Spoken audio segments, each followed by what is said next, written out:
За энэ бичлэгэн дээр маань хөрөмжлөгийн ажлын процессыг харуулж байна. За G-box маань дээш ингээд явж байна. Энэ road handler буюу нөгөө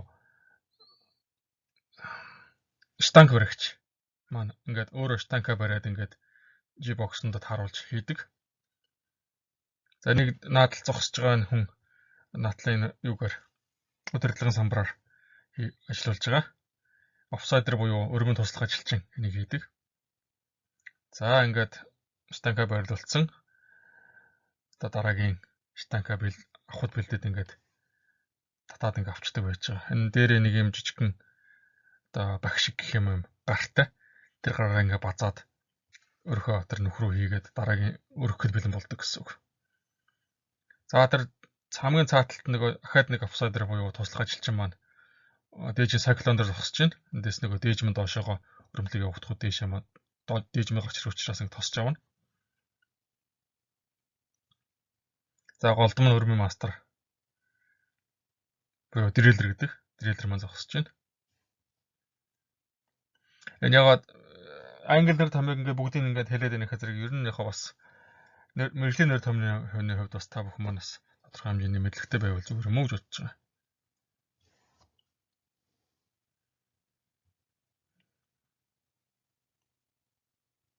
За өрөмдлөг яваад эхэлсэн байна. Та бүхэн G-box-ыг харж байгаах ингээ аажмаар доошилж байгаа. За тэгээд өрмийн мастер маань дохио өгнө. Дохио өгөнгүүд цаатлын хоёр офсайдер маань шууд нөгөө дээжээ тосч авна гэсэн үг.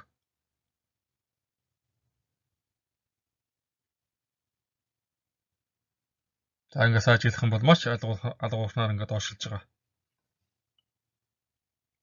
Ер нь л хурдан. Аюумдыг бодох юм бол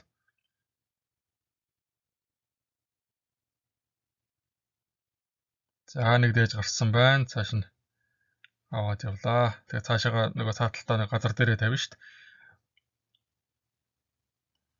Ахаа хэлий.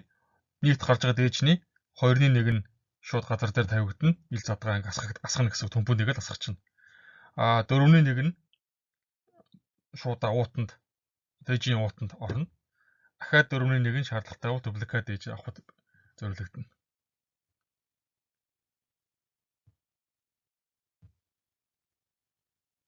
За ингэж бокс мод оошилж байгааз энэ гарч байгаа хоолоогоор ингээд дээжмэнд дамжаад дээшээгээ тэр юуны дээжийн циклон руу ингэж орж тэгээ доошоогоо унахтаа тэр хамгийн доотлолд байрлаж байгаа хуваагчаа ингэж дөрөв хуваагдаад явж байгаа гэсэн үг. За иймэрхүү байдлаар ингээд өрөмлөг маань явагддаг. Нэг штанг дараад тэгээд дахиад дараагийн штанг нь ингээд ороод ингээд нэмээд болгоо явчихдаг гэсэн үг. За Дарси бичлэгийг товчхонд нь харуулъя.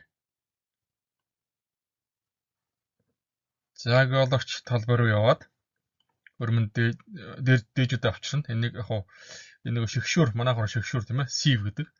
Сивээр ингээд 6 дээжийг нэг явж авчирж ийн гэсэн үг. Нэг штангыг. За тэгээд нэг шигшээд жижиг хэсгүүд буюу ис шаврын нэг унгаагаад тэгээд цаашаа төмпөнтэй уснаа угаана гэсэн үг. Тэгээд угаасан дээжүүдээ буцаагаад энэ юу руу чивчрэндээ 1 метрээр ингэж шийнэ гэсэн үг.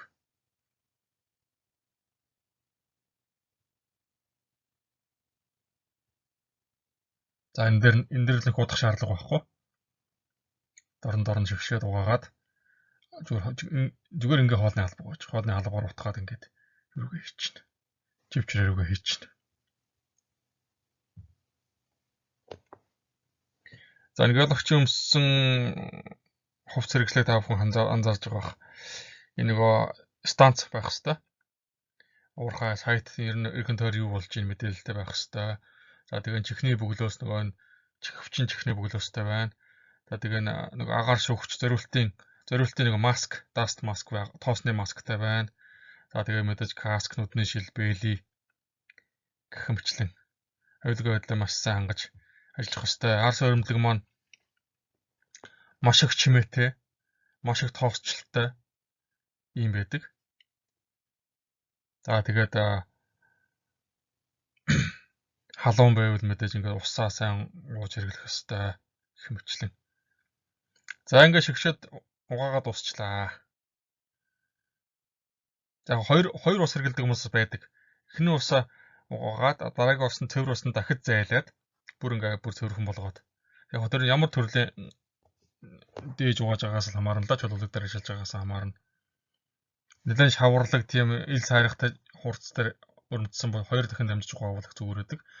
Зүгээр боржин юм уу тийм хотод чулуулаг дээр нэг угаахад л ингээд сайхан цэвэрхэн болчдөг. За ингээд чивчрээ энэ төр тавьсан дээжүүд нь бэлэн боллоо. За ингээд ерөнхийд нь бүгдийг цохоод ингээд жижиг юм алах байдаг. Доороо нь төмөр тусгай юм тавиуртай. Энэ дээр ингээд жижиг бутлаад нөгөө зураа сонгийн үзэж болно, мөхлөг, ширхэг тийм ээ.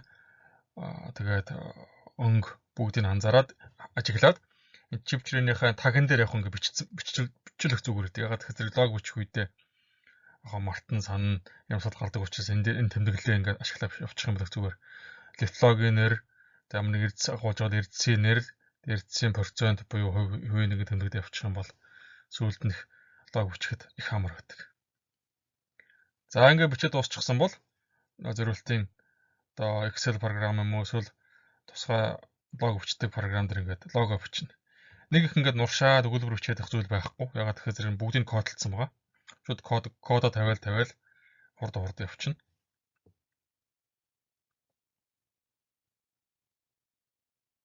За багцалж болно. Нэг төрлийн чулуулаг байх юм бол ингээд 1 метрээр салгах шаардлага байхгүй. Одоо юу гэдгийг 15-аас 20 дахь метр буюу 5 метр ингээд нэг төрлийн чулууг нэг интервалд аваад биччихнэ. Яг хоо жоохон өнгөөрөө ялгаатай, ширхгээр ялгаатай байх юм бол интервал салгаж өгч ингээд 2 мөр болгож бичиж болно. Өнгө, ширхэг одоо бүх төрлөө яг харахад ямар ч ялгаагүй байвал ингээд нэг багцлал нэг интервал оруулаад бичиж болно гэсэн үг. За ингээд дараагийн дээж ихэд бэлдээд ингээд цэвэрлээд ингээд тавина. За энэ дэр харагдаж байна нөгөө угаасан дээж маань ингэж харагдана. Эндээс халбараа утгаад энэ цаатлын метр тавьсан чивчрийнхээ хайрцагт хийгээд ингээд явдаг байгаа. За энэ дэр харагдаж байна. 1-ээс 20 метр, 21-ээс 40 метр, 41-ээс 60 метр, 60 метр өндөгдсөн цааныг байна. За маш тавчханд нь хэлэхэд за эхний 4 метр бол хайрга байх шиг байна. За тэгээд 4-өөс 14 метр л элс юм уу шавар байна. За тэгээд 14-өөс 15 дахь метр л үгүй арай үндсэн чулуулгаар хатуу чулуулгаар руу ороод явсан байна. Энийг би лог биччихсэн санаж байна. Арай саарл ийм чулуугууд нь гарнодиорит байсан. Улаан шаргалдуу хөрөн чулуугууд нь гарносинет маягийн чулуулаг байсан санаж байна.